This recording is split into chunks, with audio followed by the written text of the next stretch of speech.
Welcome to our channel. Today we how to connect with Klaviyo for e-commerce marketing, beginner guide step by step clearly. To connect with Klaviyo for e-commerce marketing, start by creating a Klaviyo account. Visit the Klaviyo website and click on the sign up button. Fill in the necessary information, including your email address and password. Once you've created an account, log in to your Klaviyo dashboard. Next, navigate to the Integrations tab on the left side of the dashboard.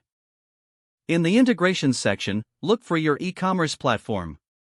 Select the platform you are using, such as Shopify, WooCommerce, or Magento.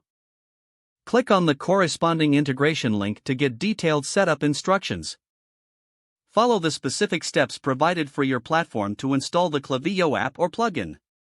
After installation, you'll often need to authenticate the connection.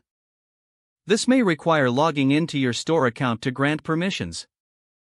Once authenticated, Klaviyo will automatically sync your customer data. To do this, go to the Lists and Segments tab and click on Create List. Name your list accordingly and save your changes. Next, set up your email campaigns within the Campaigns tab. Click on Create Campaign and choose your campaign type. Design your email using Klaviyo's user-friendly email builder. Ensure you segment your audience based on preferences and behaviors. Set your sending schedule and review your email for any errors. Once you're satisfied, click Schedule or Send to launch your campaign. Monitor the performance of your campaign through the Analytics dashboard.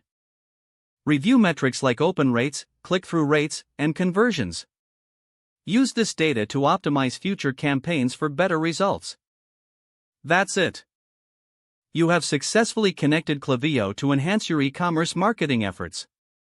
If the page does not load, refresh the browser or try again in a private or incognito window. Make sure you are using the correct email address, then retype it carefully to avoid small typos. If your password is not accepted, use the reset option and create a new strong password you can remember. Check your spam folder for verification or security emails, then complete any requested confirmation steps. Don't forget to like this video and subscribe to our channel for more step-by-step tech guides.